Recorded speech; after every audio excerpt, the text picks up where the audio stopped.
Yung lahat at ngayon ho ay March 26, araw po ng Miyerkules at 4:34 in the afternoon.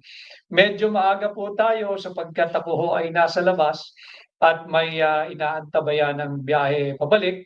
Kaya po inagahan ko at nakahanap tayo ng espasyo dito sa aking kinaroroonan at pinagbigyan naman tayo ng isang oras at meron daw pong gagamit ng kwartong ito. Kanya minabuti ko po na agahan at nang sa ganoon ay magkasama-sama po tayo ngayong araw ng Miyerkules. At ang ating nga pong topic ngayon ay yung napakainit na pinag-uusapan na remittance boycott ng OFW.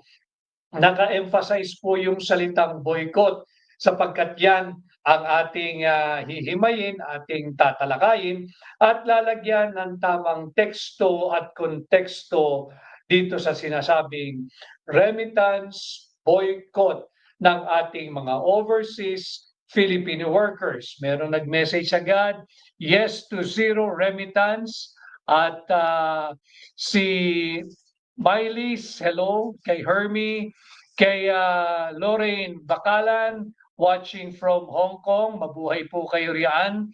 At meron ding nanonood from Australia, si Mira Shields, hello Mira. Kay Al Rosario, boycott sinong magugutom kundi pamilya ng mga di magre-remit. Eh hindi ka naman kasali to, ba't ka react ng react? Diba? Di wag ka mag-remit o mag-remit ka. Bakit mo pinakikilaman yung ayaw mag-remit? Pamilya nila yun. At kaya nga sila nagpakalayo-layo sa Pilipinas dahil gusto nilang kumita. Sa hangad na magkaroon ng mabuting buhay ang kanilang pamilya. Ngayon, kung nakikita nila na may problema ang kanilang bansa, hindi naman ibig sabihin ho na kayo ay naging Filipino migrants o naging overseas Filipino workers at ng ibang bayan ay nabawasan po ang inyong karapatan bilang Pilipino. Hindi ho. Kaya yung mga merong kontra-opinyon, respetuhin po ninyo ang opinyon at paninindigan ng mga Filipino migrants at overseas Filipino workers. And speaking of our title today, our topic today, yung remittance boycott ng mga OFW at Filipino migrants, inaanyayahan ko po yung ating mga kababayang overseas Filipino workers, yung Filipino migrants, yung mga Filipinos based abroad. Pwede po kayong sumali, basta ito lang po ang gawin natin, number 56, watching from, kung saan po kayong lugar, kung saan po kayong bansa, at paihintulutan po kayo ng ating mga volunteers na makibahagi sa ating pagla-live ngayong hapon. Number 56, watching from. Yan po yung ating gawin. At wag po ninyong kalilimutan yung ating role dito sa ating pagla-live, yung diretsong pakikipag-ugnayan ko po sa inyo. Buksan lamang ang camera pagka kayo po na-recognize na at panatilihin po nakamute nang sa ganon ay marespeto po natin yung pagkakataon at oras ng iba na una ko pong kikilalanin o i-recognize. Salamat po ha. Number 56, watching from. Kay Jules Ken Art, number 56, watching from Pasig City. Diyan din po ako tutungo mamaya sa gawing Pasig City pag ako ay nakabalik na. At ganun din kay R. Aldwin, mabilis R. Aldwin, nasaan na si R. Aldwin? From Dubai, si Ian Gunaran. Dali, babasahin natin na maayos para naman. Nasaan na si Ian? Ian, verse Ian. Ian.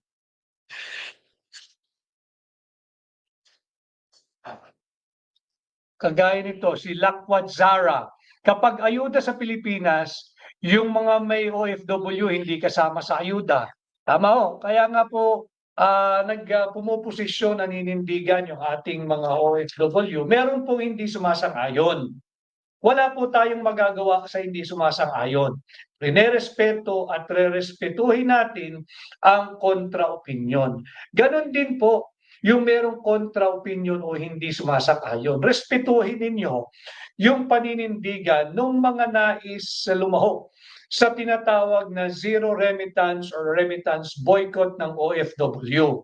Alam mo ninyo, karapatan ng ating mga overseas Filipino workers, karapatan po ng ating Filipino migrants, magpadala o hindi magpadala ng pera sa kanilang mga kamag-anak.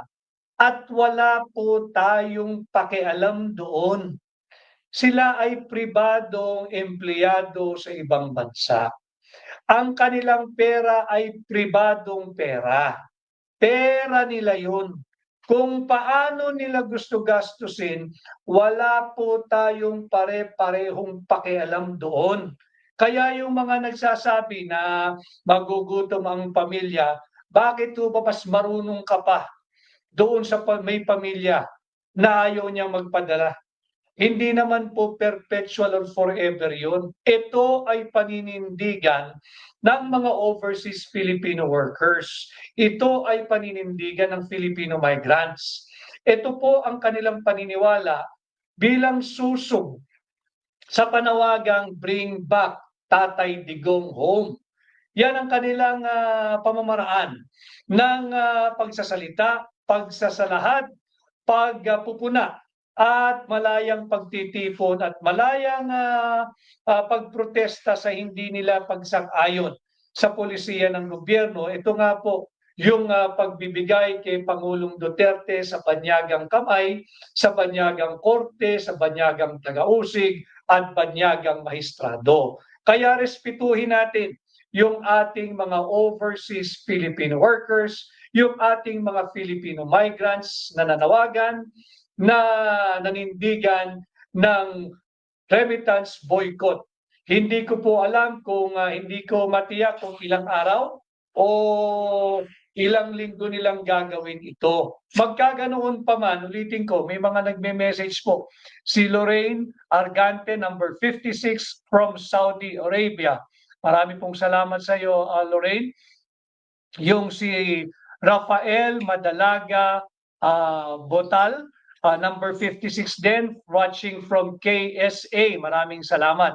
Kay Tain Lu, I hope Attorney Rodriguez will make it to the Senate. Maraming salamat sa iyong magandang wishes for me. Alam ho ninyo, sinisikap ko na gawin yung aking parte bilang senador ninyo, bilang kandidato. Pinagsisinop ko po yung kampanya at yung ibang bagay po na beyond human, ibinibigay ko na po sa kamay ng dakilang may kapal kung ano ang kanyang higit na magiging pasya at desisyon. Kay JM Ubarco, number 56, watching from Kingdom of Saudi Arabia. Kay Leonor Carlos, number 56, watching from Israel. Ito na, bumubuhos yung ating mga kasama na overseas Filipino workers at Filipino migrants. Si Kisi J, number 56, watching from Hong Kong. At meron pa si Logilin. Tama ba? Number 56, watching from Israel. Si Arnel Canlas, number 56, watching from Perth, Australia. Si Rowie Cruz, number 56, watching from Dubai. Kay Buhay OFW, mahirap pero kakayanin. Tama po yun. Huwag kayong susuko. Number 56, watching from Hong Kong. Kay JJHMPM, number 56, watching from Doha, Qatar. Maraming salamat sa ating mga gising na gising, mulat na mulat at nag-aalab na damdamin ng ating mga kapwa kababayang Pilipino, mga overseas Filipino workers at Filipino migrants. Rating ko, ang ating titulo ay Remittance Boycott ng Overseas Filipino Workers. Ang kanila pong period daw ho ng boycott or no remittance ay mula March 28, kaarawan ni Tatay Digong, ni Pangulong Rodrigo Duterte, hanggang April 4. Hinahanap ko po yung kaninang nakikialam at masyadong marunong na pinakikialaman yung posisyon at paninindigan ng mga overseas Filipino workers. Bakit daw po hindi sila magkakaroon ng remittance? Kawawa naman yung kanilang pamilya. Unang-una, Kaya po sila ng ibang bayan upang kumita ng marangal at magkaroon ng malinis na pagkakakitaan para nang sa ganon, yung kanilang perang gagamitin upang ipakain at ipampabuhay sa kanilang pamilya ay galing sa marangal. Kung